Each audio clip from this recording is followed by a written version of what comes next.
বাস্তুর ওপরে যদি জিন ভূত প্রেত চালান করে সেটা থেকে কিভাবে রক্ষা পাওয়া যায়। আগে একটি ভিডিও আপনাদেরকে দিয়েছিলাম যে বাস্তুর ওপরে জিন ভূত প্রেত চালান করলে সেটি কিভাবে বুঝবেন, আর ওখানেই একজন কমেন্টে লিখেছিল যে সেটা থেকে কিভাবে মুক্তি পাওয়া যায়। তো আজকে আপনাদেরকে বলবো এই জিন ভূত প্রেত যদি আপনার বাস্তুর ওপরে চালান করে তো সেগুলি থেকে কিভাবে মুক্তি পাবেন। আপনার বাড়ির ওপরে ভূত প্রেত আছে বা জিন আছে, সেগুলি থেকে মুক্তি পাওয়ার সহজ।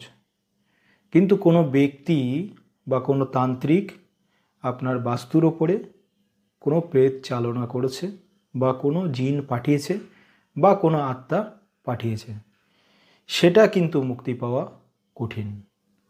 কারণ যে মন্ত্রের বাঁধনে আপনার বাস্তুর ওপরে জিনটাকে পাঠানো হয়েছে, সেই মন্ত্রের বাঁধন আগে কাটতে হবে, তবে সেই জিন আপনার বাস্তু থেকে যেতে পারবে। না হলে কিন্তু আপনার বাস্তু থেকে ও চাইলেও যেতে পারবে না, যেহেতু মন্ত্রের বাঁধনে আপনার বাড়িতে পাঠানো হয়েছে, ক্রিয়ার মাধ্যমে আপনার বাড়িতে পাঠানো হয়েছে, যেটাকে বলা হয় চালান ক্রিয়া। এই চালান ক্রিয়া বা চালান বান এটাকে কাটতে হবে, তবেই সেই আত্মাকে সরালে সেই আত্মা সরতে পারবে। না হলে আপনি যাই করুন না কেন, সরিষা পুরাণ আর ধুনো দিন আর যাই করুন, কোনোভাবেই সেই আত্মা আপনার বাস্তু থেকে সরবে না বা বাড়ি থেকে সরবে না, আপনার বাড়িতে ক্ষতি করতে থাকবে। তাহলে এই আত্মা থেকে মুক্তি পাওয়ার উপায় কি? প্রথমত এই আত্মা থেকে মুক্তি পেতে গেলে বাস্তুর যে চালান ক্রিয়া করা আছে সেই বাঁধনটা প্রথমে খুলতে হবে। খুলতে গেলে অর্থাৎ কাটান ক্রিয়া করতে হবে, বাস্তুর চালান কাটান ক্রিয়া করতে হবে। করার পরে আপনার বাস্তুটাকে বন্ধন দিতে হবে। যদি বন্ধন দেওয়া যায় সঠিকভাবে, তবে অনেক জিন আছে ছোটোখাটো বন্ধন দিলে কেটে দেয়, একটা দুটো বন্ধন দিলে কেটে দেয়। একটু ভয়ঙ্করভাবে যদি বাস্তুর চারিদিকে বন্ধন দেওয়া যায়, তাহলে এই যে জিন আপনার বাস্তুর মধ্যে প্রবেশ করতে পারবে না। এর ফলে কি হবে? সে আর ঢুকতে পারছে না, আর যখনই চালানটা কাটিয়ে দেওয়া হচ্ছে সে কিন্তু কয়েকবার ঢোকার চেষ্টা করবে, তারপরে নিরাশ হয়ে চলে যাবে। সে আর বাস্তুতে ক্ষতি করতে পারবে না।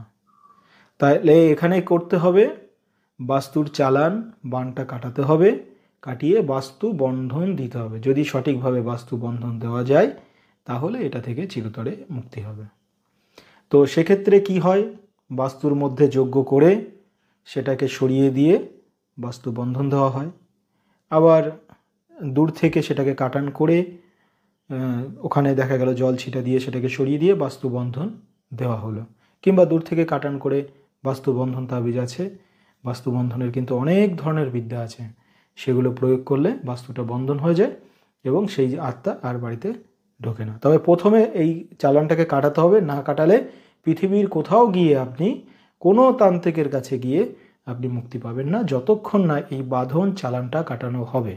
অনেক সময় দেখা যাচ্ছে বাস্তুর মধ্যে হাড় পুঁতে দিয়ে এই প্রেতাত্মা চালান করছে, তবে এই হাড়গুলো তুলে ফেলে দিলে সেই চালান কেটে যায়।